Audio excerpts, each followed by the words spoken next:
Robert Archibald Shaw was an English actor and novelist. With his menacing mutter and intimidating demeanor, he was often cast as a villain.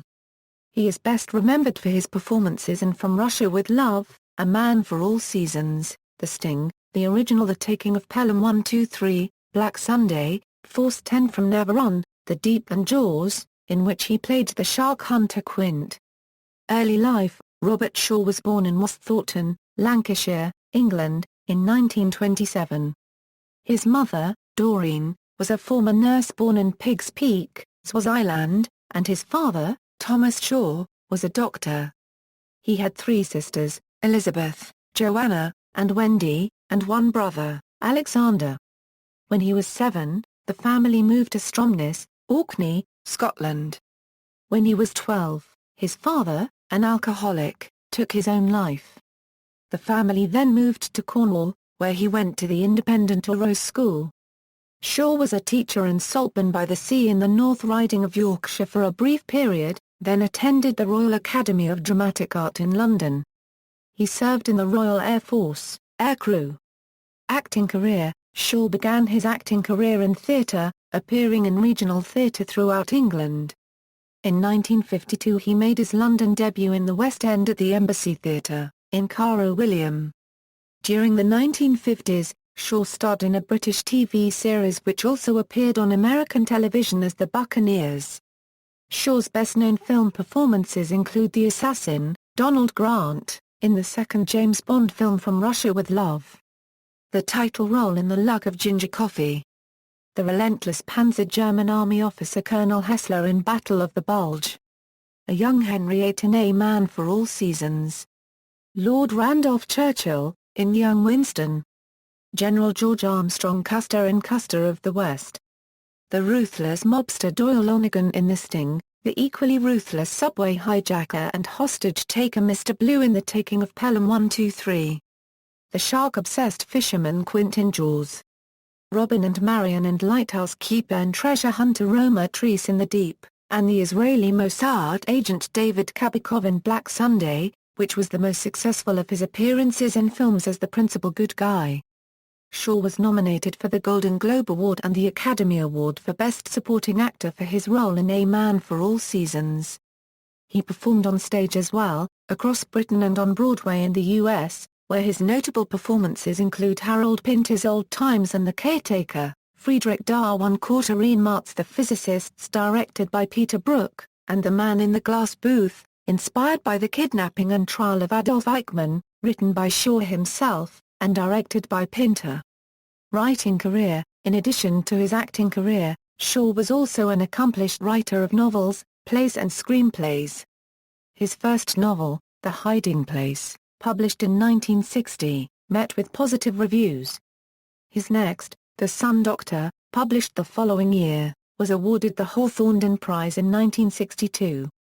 Shaw then embarked on a trilogy of novels: The Flag, The Man in the Glass Booth and A Card from Morocco. It was his adaptation for the stage of The Man in the Glass Booth which gained him the most attention for his writing.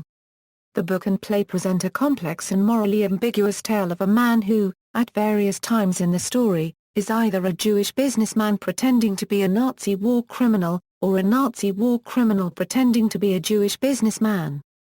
The play was quite controversial when performed in the UK and the US, some critics praising Shaw's sly, deft and complex examination of the moral issues of nationality and identity, others sharply critical of Shaw's treatment of such a sensitive subject.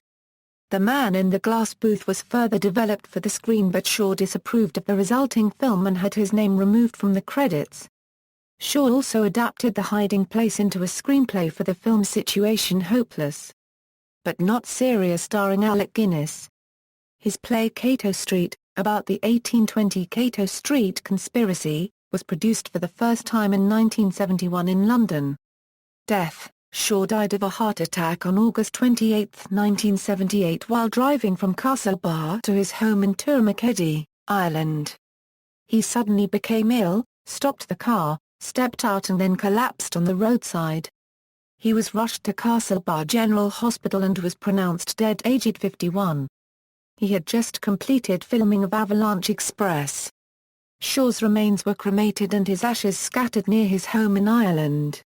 A stone memorial to him was unveiled there in his honour in August 2008. Legacy: Shaw has a public house named after him in the town of his birth, was Thornton, Lancashire. Also, villain Sebastian Shaw from the X-Men comics is named and modelled after Shaw. Personal life: Shaw was married 3 times and had 10 children, 2 of whom were adopted. His first wife was Jennifer Book, with whom he had 4 daughters. His second wife was actress Mary Ure, with whom he had 4 children. He adopted son Colin, born in 1961, born from his wife's previous marriage to John Osborne. His son Ian Shaw, born in 1969, also became an actor. He also had 2 daughters, Elizabeth and Hannah, born in 1963 and 1966, respectively. This marriage ended with her death from an overdose. His third and last wife was Virginia Jansen, with whom he had 1 son, Thomas, and adopted Jansen's son, Charles, from a previous relationship. For the last 7 years of his life, Robert Shaw lived at Drimbourne House, in the village of Tournakeddie, County Mayo in Ireland. Work: Stage, The Caretaker, The Physicists, The Man in the Glass Booth, Gantry, Old Times, The Dance of Death, Filmography. Writing: The Hiding Place, The Sun Doctor, The Flag, Situation Hopeless but Not Serious, The Man in the Glass Booth, The Man in the Glass Booth, A Card from Morocco, Cato Street. References. External links: Robert Shaw at the Internet Broadway Database, Robert Shaw at the Internet Movie Database, Robert Shaw Euro for All Seasons, Robert Shaw at All Movie, Robert Shaw at the TCM Movie Database.